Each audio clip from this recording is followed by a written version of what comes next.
तो पूनम, तुम्हारी मनपसंद मिठाई काजू कतली लेकर आया हूँ।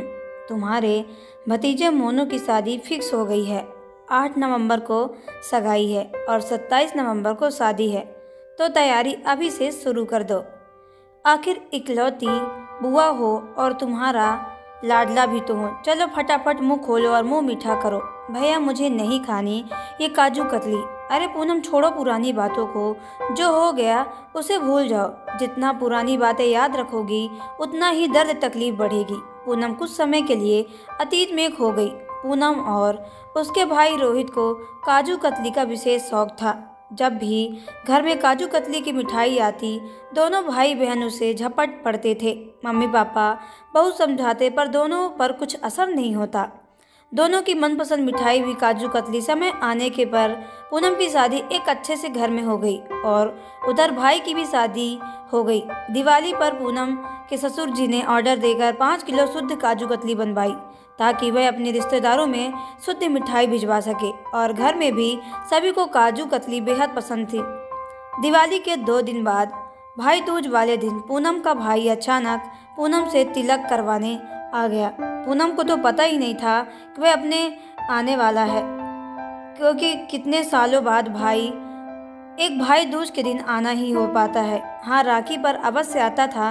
खाना खा पी कर तिलक करवा कर जैसे ही रोहित जाने लगा कि पूनम ने कहा, अरे भाई, त्योहार के दिन क्या बहन अपने भाई को कोई ऐसे खाली हाथ भेजेगी?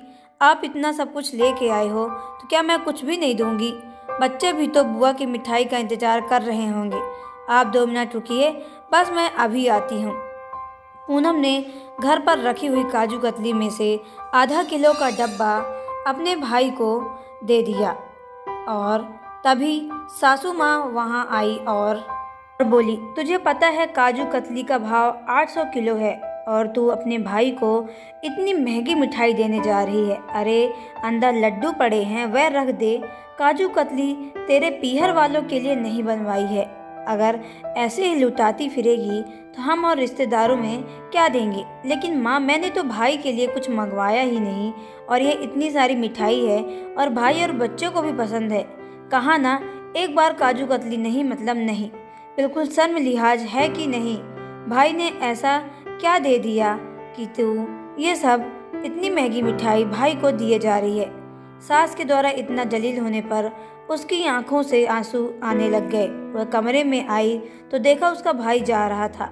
शायद रोहित ने भी ये बातें सुन ली थी और वह अपने आप को बहुत जलील महसूस कर रहा था। उसे लग रहा था कि उसके कारण उसकी बहन को जलील होना पड़ रहा है। जब वह घर से बाहर आया तब पूनम ने भाई के लिए पैसों में से 200 देते हुए कहा, भैया, घर जाते समय बच्चों के लिए चॉकलेट ले जा लेना और कहना उनकी बुआ ने इस बार चॉकलेट भेजी है, अगर अगली बार उनकी पसंद की मिठाई लेकर आएगी।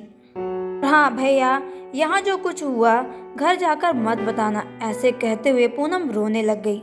अरे पूनम, तू चिंता क्यों कर रही है? तेरा भाई है ना, अब मैं सब संभाल लूँगा। तू बस अपने ससुराल में अच्छे से रहना और मेरी चिंता बिल्कुल मत करना। पूनम के पति ये सब देखते हुए भी चुप रहे, क्योंकि वह आज तक अपने माता पिता के सामने नहीं बोले थे, किंतु वह अपनी पत्नी को ऐसे जलील होते हुए भी नहीं देख पा रहे थे। उधर भाई अपने परिवार के लिए रास्ते में से काजू कतली का डिब्बा, चॉकलेट और नमकीन का पैकेट ले गया।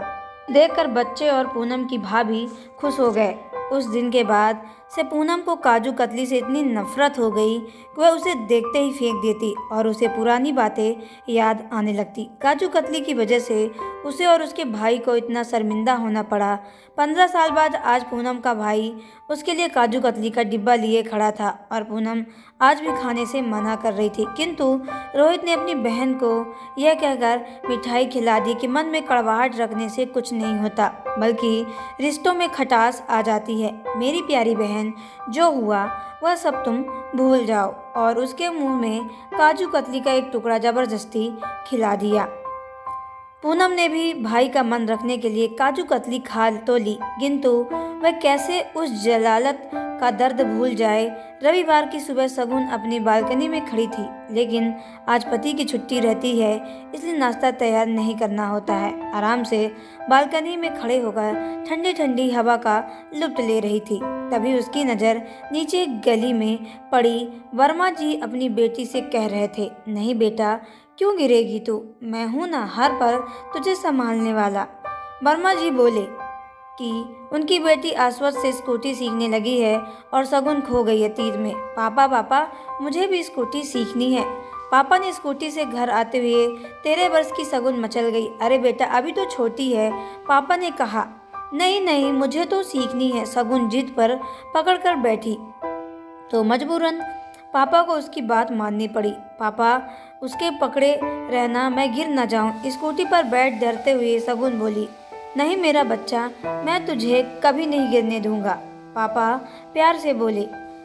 अब तो शगुन रोज स्कूटी सीखने जाने लगी। 15 दिन में वह अच्छे से तो स्कूटी चलाना सीख गई और एक दिन पापा की गैर हाजिरी में उनकी स्कूटी निकल पड़ी। उसकी स्कूटी हवा से बातें कर रही थी।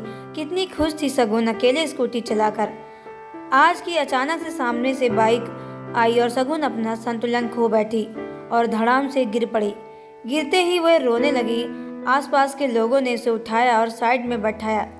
तभी एक बच्चा उसके घर भागा। चाची चाची जल्दी चलो, शगुन स्कूटी से गिर गई है, उसको खून आ रहा है।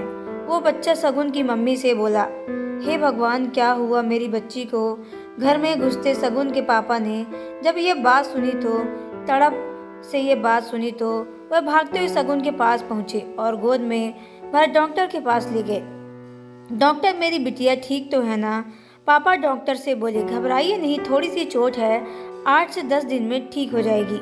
मैंने पट्टी कर दी, इंजेक्शन भी दे दिया, आप बस समय से दवाई खिला देना, डॉक्टर ने कहा। शगुन के पापा शगुन के चोट लगने से इतनी दुखी हुए कि उन्होंने स्कूटी ही बेच दी, जिससे बेटी के साथ ये हादसा दोबारा ना हो। शगुन का पति राजन बालकनी में आया और शगुन से बोला, फिर फर्श नहीं बना क्या? अभी तक किसके ख्यालों में गुम हो? शगुन अपने अतीत से वर्तमान में आ गई। अभी जा रही हूँ, शगुन बोली। जल्दी करो महारानी जी, और भी काम है मुझे, राजन तुनक कर बोला और चला गया। पापा, आपने तो बोला था कि कभी गिरने नहीं दूंगा तुझे, पर यहाँ आपकी बेटी का स्वाभिमान पल पल गिर रहा है, क्योंकि वो अमीर घर की बहू तो है नहीं, पर बेटी नहीं है। शगुन सिसक कर बोली। असल में शगुन के ससुर उसके पापा के दोस्त थे और उन्होंने शगुन का रिश्ता अपने बेटे के लिए मांगा, जो शगुन की सास और राजन को पसंद नहीं आया। ससुर की जिद से वो इस घर में तो आ गई, पर सही मायने में घर की बहू और राजन की पत्नी ना बन पाई। हर घड़ी उसे छोटा और उसे जलील किया जाता था कि ऐसे खाना बनाया, ये तुमने स्वाद ही नहीं है कुछ, ये तुम्हारा कंगला पीहर नहीं है, संपन्न ससुराल है, घी तेल की कमी नहीं है यहाँ। शगुन की सास खाते ही बोली, ठीक तो है, वैसे भी ज़्यादा घी तेल नुकसान देते हैं। ससुर जी ने शगुन का पक्ष लिया, आप तो रहने दीजिए, पहले तो इसे हमारी छाती पर मुंह डालने को ला बिठाया और अब इसका पक्ष ले रहे हैं। सास बोली, लाइए मैं दूसरा बना लाती हूँ। शगुन प्लेट उठाने को हुई तो राजन ने उसे धक्का दे दिया और बोला कि तुम रहने दो, अब तुम्हारी कोई औकात नहीं, यूजलेस हो, तुम कुछ नहीं कर सकती। इससे पहले कि शगुन उसे धक्के से अपना संतुलन खोती, 2 बाहों में उसे संभाल लिया। पापा आप? शगुन आश्चर्य से बोली, हाँ बिटिया, बोला ना तुझे कभी गिरने नहीं दूंगा, पर तूने खुद ही स्वाभिमान को गिरने से क्यों नहीं बचाया? मैंने यही सीख दी क्या तुझे? शगुन के पापा बोले। पापा, मैं नहीं चाहती थी कि मेरे कारण आप परेशान हो। शगुन नम आंखों से बोली, पहली परेशान तो है, अब हम जिस लाडो को कभी स्कूटी से गिरने नहीं दिया, तो यहाँ पल पल खुद को गिरा रही है कि उसके पापा परेशान ना हो। चल सामान ले अपना और मेरे साथ चल। गरीब जरूर हूँ, पर मेरी बेटी बोझ नहीं मुझ पर, मेरी गलती थी इस घर में तुझे ब्याहना। पापा को बेटी के गले लगाते हुए बोले, मुझे माफ़ कर दो दोस्त, मैं अपना वादा पूरा ना कर सका। शगुन के ससुर उसके पापा के सामने हाथ जोड़े बोले। शगुन के पापा बिन कुछ बोले शगुन को लेकर आए और तलाक का केस डाल दिया। दोनों पक्षों की रजामंदी से तलाक मिल भी गया। शगुन ने तलाक के बदले में एक पैसा नहीं लिया। राजन के परिवार वालों ने, पिताजी आप बेटा ये एक बेटी को दे रहा हूँ, इतना मत कर। शगुन ने ससुर के हाथ जोड़ दिए तो मजबूरी शगुन को वह लिफाफा लेना पड़ा जिसमें 20 लाख रुपए का चेक था।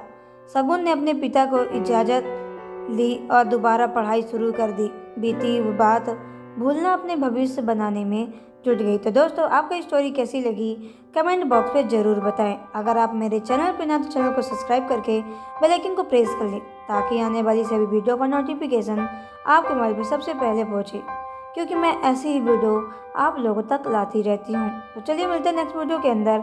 ओके बाय, टेक केयर, धन्यवाद।